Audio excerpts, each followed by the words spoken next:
seja bem-vindo à segunda parte do Jornal Regional. A festa mais esperada pelos estudantes do Porto está de volta. A Queima das Fitas do Porto está de volta até domingo e, apesar de algumas mudanças no evento que não agradaram a todos, o espírito académico não falta. Entre os dias 4 e 11 de maio, regressa à cidade invicta a tão esperada Queima das Fitas do Porto, que terá lugar no Queimódromo no Parque da Cidade, com a presença das típicas barraquinhas das várias faculdades, escolas e institutos superiores. Esta grande festa é organizada mais uma vez pela Federação Académica do Porto. A FAP garante uma semana com grande espírito académico, música e muita animação. As nossas expectativas enquanto organização da Queima das Fitas do Porto, com um conjunto de estudantes voluntários, cerca de 500 que se envolvem na organização deste grande evento para a cidade, é que os estudantes de facto aproveitem esta semana para celebrar ou culminar de mais um ano letivo, ou no caso de alguns o término do seu curso de ensino superior, ou então o primeiro ano de experiência nesse ensino superior, que acaba por ser aqueles momentos que são celebrados numa Queima das Fitas. A nossa expectativa é estar à altura daquilo que são as expectativas dos estudantes da Academia nas diferentes atividades académicas, na Monumental Serenata, no Cortejo Académico, no Sarau Cultural, no Festival Ibérico de Tunas Académicas, na Missa de Benção das Pastas e nas Noites da Queima, com o cartaz que tentamos disponibilizar aos estudantes para que agora pudessem beneficiar disso. A Missa da Benção das Pastas e o Cortejo Académico marcam também este evento, que culmina com a garraiada na Praça de Touros da Póvoa de Varzim. E como a música é vida, também não faltam concertos. Para os apreciadores da boa música portuguesa, o primeiro dia da Queima das Fitas do Porto conta com Miguel Araújo, Pedro Abrunhosa e Comitê Caviar e Virar da Esquina. Com uma onda mais reggae, na segunda-feira atuam Souls of Fire e Albarose. Já para os amantes do hip-hop, sexta-feira é o dia-chave. Sobem ao palco o grupo português Mind the Gap e o brasileiro Marcelo D2. Klein e Linda Martini são outros nomes nacionais a figurar no cartaz e, como não poderia deixar de ser, Kim Barreiros e Chutes e Pontapés marcam mais uma vez presença nesta tradição académica. Mas este ano a Queima das Fitas contou com algumas mudanças. Foi instituído um novo sistema de compra e venda dos bilhetes, com preços iguais para o público geral e estudantes. Também não há limite de ingressos e a venda de bilhetes será feita em apenas 4 locais: no Campus São João, na FAP, no Queimódromo e no El Corte Inglês. Nós tínhamos, em edições anteriores, nós tínhamos um grande número de postos de venda, o que nos colocava um constrangimento do ponto de vista logístico e do ponto de vista da segurança. Nós tínhamos em funcionamento simultâneo, em algumas situações, quase 2 dezenas de postos de venda, e isso não nos permitia focar atenções do ponto de vista logístico, do ponto de vista da segurança, daí termos tido a necessidade de fazer uma centralização de postos de venda, fazendo em 4 pontos especiais e grandes, como a Federação Académica do Porto, o Queimódromo, o Campus São João e o El Corte Inglês. Para não perdermos a proximidade que tínhamos conquistado com o modelo anterior, uma vez que nós praticamente íamos à porta dos estudantes vender os bilhetes para as Noites da Queima, quisemos unificar o preço para que pudéssemos ter uma venda online que fosse convidativa. Hoje, a partir de casa, os estudantes podem comprar ao preço mais barato o seu bilhete para a Queima das Fitas, e para que, não havendo a necessidade da apresentação do cartão de estudante, pudéssemos tornar o número de bilhetes que podem ser comprados por alguém ilimitado, o que faz com que um estudante pode comprar para o seu grupo de colegas os bilhetes para a Queima das Fitas. Os preços para a entrada nesta tão esperada festa variam entre 8 e 12,5 €, consoante a altura em que forem comprados. Já o ingresso semanal mantém-se a 56 € e só pode ser vendido a estudantes. Este ano haverá também mais segurança dentro do recinto, depois de, no ano passado, uma invasão a Queimódromo ter resultado na morte de Marlon Correia, um estudante de 24 anos da FADEUP, assassinado a tiro no recinto durante uma tentativa de assalto. Do ponto de vista logístico e do ponto de vista da segurança, aquilo que aconteceu a partir do ano passado foi que todas as forças de segurança envolvidas no evento, a Polícia de Segurança Pública, a Segurança Privada, as equipas de videovigilância, todas para esta edição redobraram esforços com o intuito desde muito cedo começar a preparar esta Queima das Fitas com o objetivo de que nada aconteça. Em 2013, a Festa dos Estudantes Portuenses recebeu 25 mil pessoas por noite, números semelhantes aos de 2012. Apesar das várias mudanças operadas este ano, a estrutura do evento não se alterou. Mantêm-se os transportes gratuitos entre o Campus São João, os Aliados e o Queimódromo. O cartaz e outras informações sobre esta edição da Queima das Fitas podem ser consultados no site da Federação Académica do Porto, www.fap.pt. Que o Porto está na moda já não é novidade. O melhor destino europeu atrai cada vez mais turistas, fascinados pelos seus segredos e tesouros. E mesmo quem aqui vive sabe que ainda tem muitos mistérios por desvendar e recantos por conhecer. Agora existe uma aplicação móvel que o pode guiar nessa tarefa. Chama-se Oporto Insight e foi criada por um casal portuense. Eu tenho o prazer de ter aqui a Marta Castelo, uma das responsáveis por esta iniciativa. Marta, obrigada por ter aceitado o convite para estar aqui hoje no Jornal Regional. Obrigada a nós. E divulgar esta iniciativa. Para contarmos a história deste novo olhar sobre o Porto, temos de recuar a 2007 e a Dublin. Conte-nos lá como é que tudo aconteceu. Ora bem, a nossa história foi a história, quase típica de muitos imigrantes jovens que hoje em dia vêm-se forçados, por causa de oportunidades profissionais, a emigrar para fora do nosso país. Infelizmente por vezes, felizmente por outras, porque vão-se abrindo novas oportunidades, não é? Para nós. E para nós, no fundo, foi uma boa oportunidade. Porquê? Porque começamos a olhar para o nosso próprio país, e mais especificamente neste caso para o Porto, com outros olhos. Ou seja, nós ao viver em Dublin verificamos que havia um potencial turístico enorme em Dublin e que era muito bem aproveitado. Eles têm muitas boas lojas de merchandising, de brindes publicitários imensos, tudo e de mais alguma coisa, desde a Guinness, que é muito típica da Irlanda, às típicas ovelhinhas e aos doentes, que toda a gente conhece a Irlanda por isso, por essas lendas, e começamos a ver que no Porto faltava muito, ou muita dessa vertente, não é? E começamos a abrir os olhos e a pensar, bem, o que é que nós podemos fazer, enquanto portuenses, nascidos e criados no Porto, para ajudar ao turismo no Porto? Portanto, a ajudar o Porto a ficar mais visível aos olhos dos estrangeiros, não é? E às vezes também dos portuenses, não é? Porque nós estamos agora a chegar à conclusão que muitos portuenses estão a descobrir coisas na nossa aplicação e pela nossa investigação que antes não faziam a mínima ideia. Que existiam, não é? Exatamente. É sempre uma surpresa. Mas é que é mesmo. E o engraçado é isso. É nós, depois de pôr os olhos no terreno e realmente irmos falar com as pessoas, com os locais, com as pessoas que trabalham nos sítios, ficamos a saber de coisas que se calhar se nunca tivéssemos saído daqui nunca íamos ter a curiosidade de ver. E acho que foi mais também um bocadinho o saudosismo, lá está, às vezes do imigrante, e nesse aspecto é que eu falava, que nos levou a fazer isso. Então a distância tornou-vos mais próximos. No fundo, exatamente. Parece um paradoxo, mas no nosso caso foi mesmo isso. Então, esse foi o ponto de partida e depois como é que se deu o regresso e como é que colocaram em prática todas essas ideias? Ora bem, nós começamos inicialmente a pensar, ia ser um projeto sobre o turismo no Porto, que ajudasse a dar visibilidade ao Porto. Não pensamos imediatamente numa aplicação, porque nenhum de nós tinha formação na área, não é? E, portanto, não foi o topo, não foi o primeiro pensamento que nos veio à cabeça, confesso. Mas nós pensamos sempre, alguma coisa vamos ter que fazer para melhorar o turismo do Porto e ajudar realmente a valorizar o Porto aos olhos dos outros. E às vezes mesmo aos nossos. Porque, eu falo por mim, havia muitos cantos e recantos que eu estou a conhecer agora no Porto que antes não conhecia.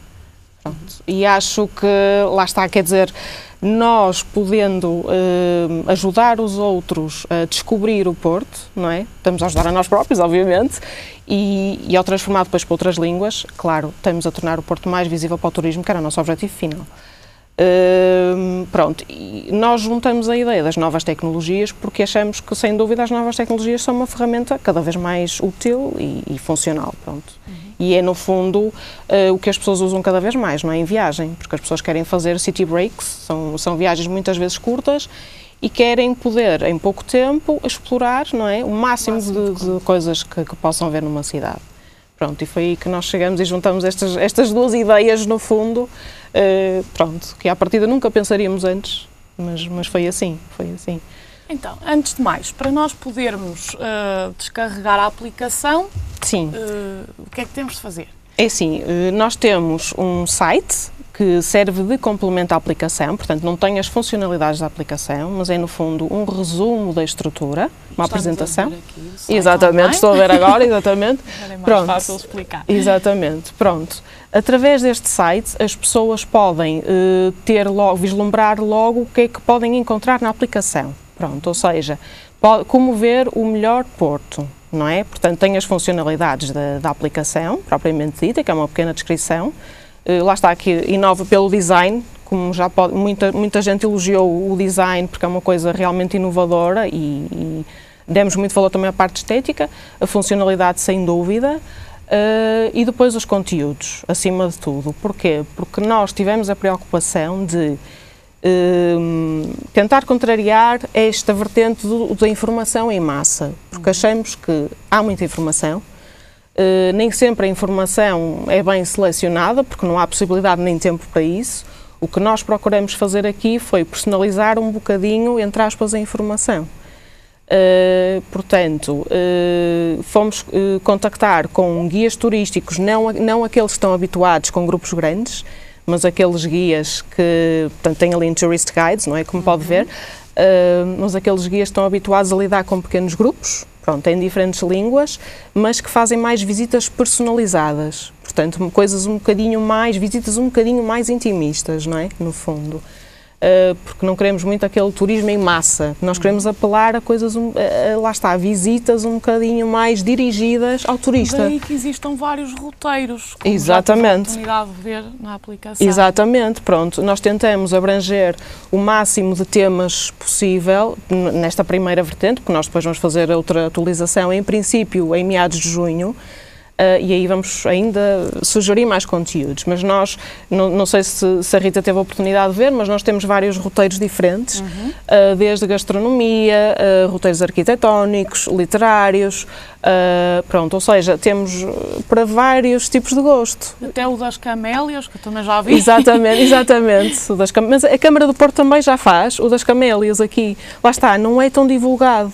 Lá está, eu não conhecia. Exato, mas é uma pena, porque lá está, e o turismo do Porto tem feito coisas incríveis e nós às vezes, eu acho que é mesmo isso, nós às vezes tentamos, tudo bem, fornecer informação, às vezes esquecemos de a divulgar o máximo possível, porque já que fazemos o trabalho, por que não divulgá-lo?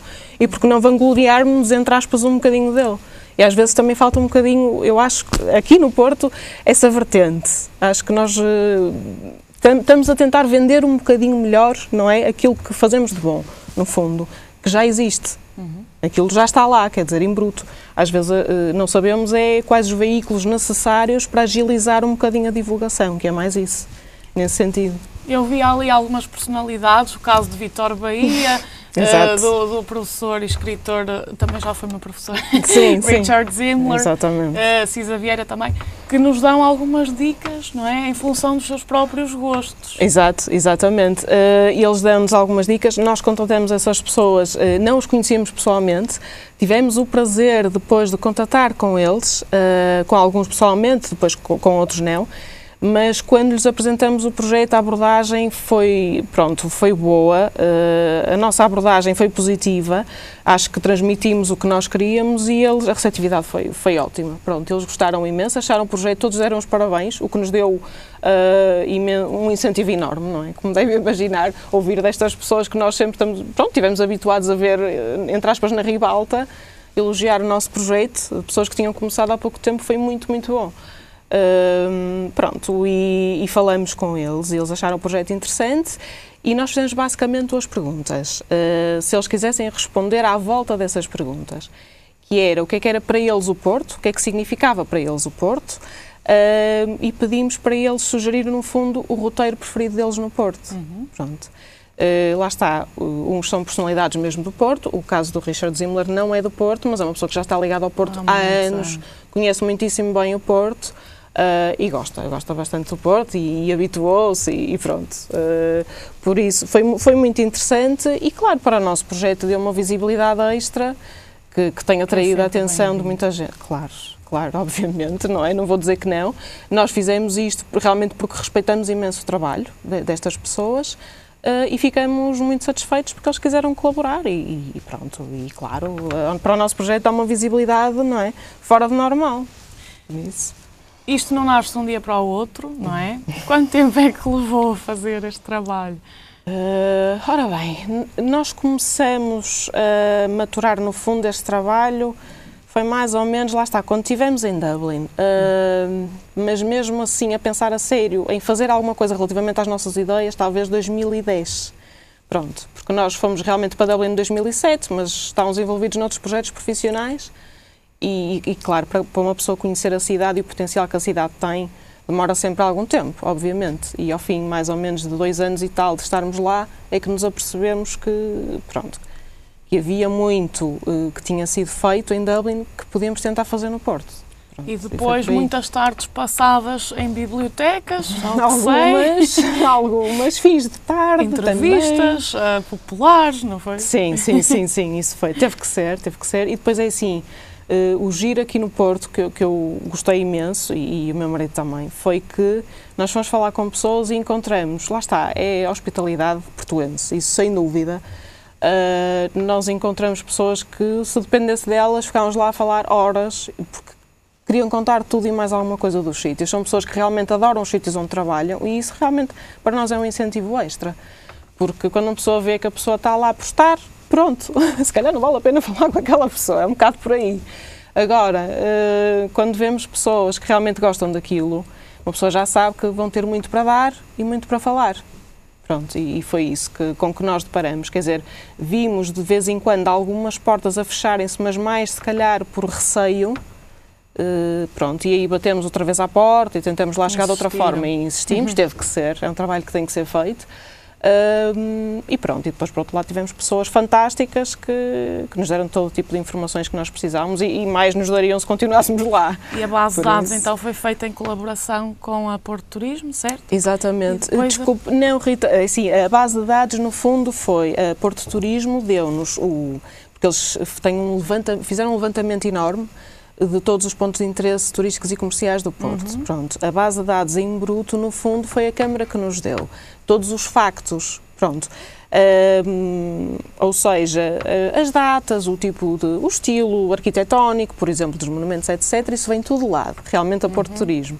O que nós acrescentamos foi as histórias curiosas acerca dos sítios, a investigação nossa que andamos a fazer. Essa vertente mais intimista fomos nós, de vocês. Exatamente, ou seja, a estrutura, o layout... Daí tantas horas de trabalho. Claro, porque uma coisa é os factos, que hoje em dia também conseguimos ver na internet muita informação. Sim. Outra coisa é a pesquisa à volta, lá está as curiosidades que descobrimos e depois a estrutura que fomos nós que idealizamos. No fundo, colorir essa página exatamente em branco. Eu não tive verbo para isso, Rita, mas é mesmo Marta, isso. muito obrigada pela sua vinda aqui, passou depressa. Fica aqui então o convite para aceder www.oportoinsight.com e descarregar a aplicação. Exatamente. Boa sorte para a iniciativa. Muito obrigada. E até uma próxima oportunidade.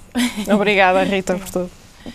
O Dia Internacional da Parteira é comemorado hoje, 5 de maio. Neste dia assinalamos a importância dos profissionais da saúde no acompanhamento da gravidez e na realização de partos e fazemos um apanhado da evolução dos cuidados materno-infantis nas últimas décadas. Comemora-se hoje, dia 5 de maio, o Dia Internacional da Parteira. Este dia, instituído em 1991 pela Organização Mundial de Saúde, tem como objetivo salientar a importância do trabalho das parteiras do mundo inteiro nos cuidados oferecidos às mulheres. As parteiras e os parteiros de antigamente estão verdadeiramente em vias de extinção, desde que em 1982 o governo encerrou os cursos de parteiras para dar lugar a uma nova geração de profissionais. Atualmente, os profissionais de saúde que seguem o parto chamam-se enfermeiros especialistas em saúde materna e obstétrica. Mas apesar de algumas diferenças na formação, a designação que continua a fazer sentido para nomear os profissionais ligados ao parto continua a ser parteira. E entre as atividades praticadas por estes profissionais está o aconselhamento em matéria de planeamento familiar, a vigilância da gravidez normal, a assistência ao parto normal e o exame ao recém-nascido. Segundo dados da Pordata, em Portugal, os nascimentos em estabelecimentos de saúde têm vindo a aumentar. No passado, a maioria dos partos era realizada em casa. Já nos dias que correm, apenas uma pequena parcela da população não opta por hospitais. E seja em casa ou no hospital, os cuidados de saúde prestados pelas parteiras às mulheres e recém-nascidos são essenciais, pois promovem o nascimento e crescimento saudável. Em Portugal, a diminuição das taxas de mortalidade perinatal, neonatal e materna é bastante visível. Consideremos a primeira como exemplo. Em 1960, por cada 1000 nascimentos, registaram-se 44 óbitos fetais de 28 ou mais semanas de gestação e óbitos de nados vivos com menos de 7 dias. Em 2013, foram 3. Em 1969, Albino Aroso, então médico do Hospital de São João, criou a primeira consulta pública e gratuita de planeamento familiar no país. Em 1976, quando era secretário de Estado da Saúde, publicou o despacho que instituiu o planeamento familiar na saúde materno-infantil. Foi um acérrimo defensor de que toda a mulher portuguesa em trabalho de parto tivesse à sua cabeceira um obstetra, um pediatra com conhecimentos de neonatologia e um anestesista. A revolução dos cuidados de saúde materno-infantis prosseguiu até aos nossos dias.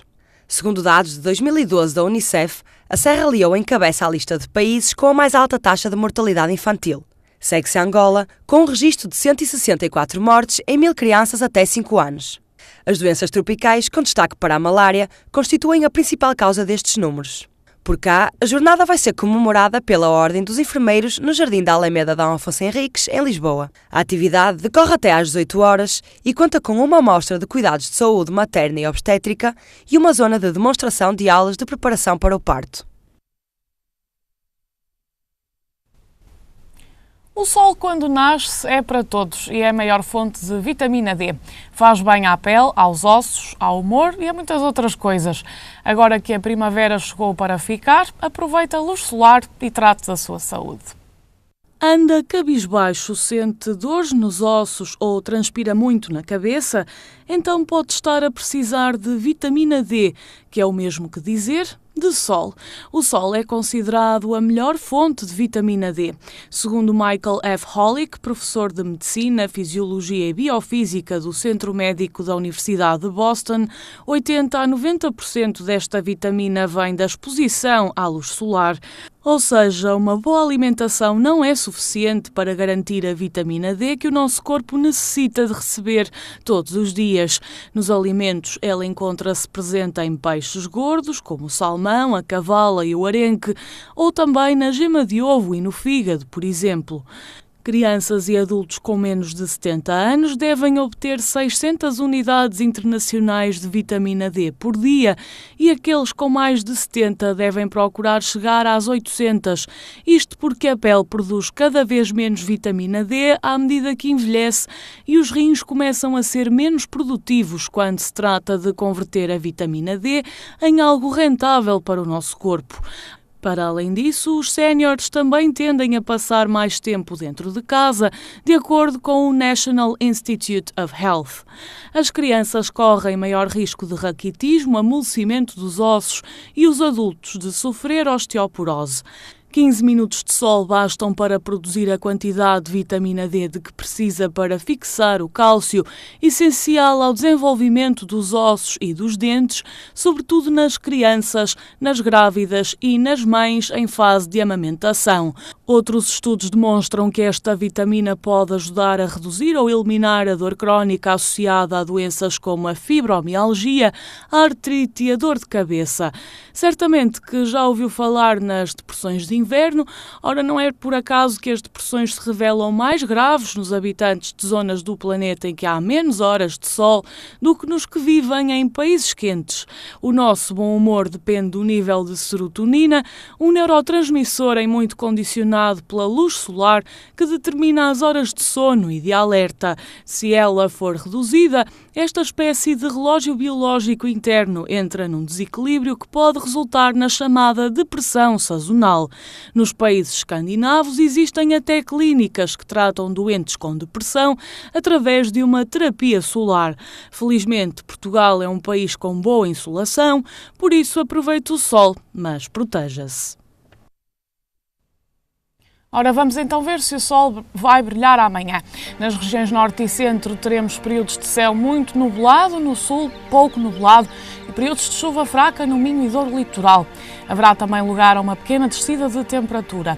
Quanto às máximas, serão de 18 graus para o Porto, 25 para Lisboa e 28 para Faro. Chega assim ao fim este Jornal Regional. Até amanhã, ao meio-dia.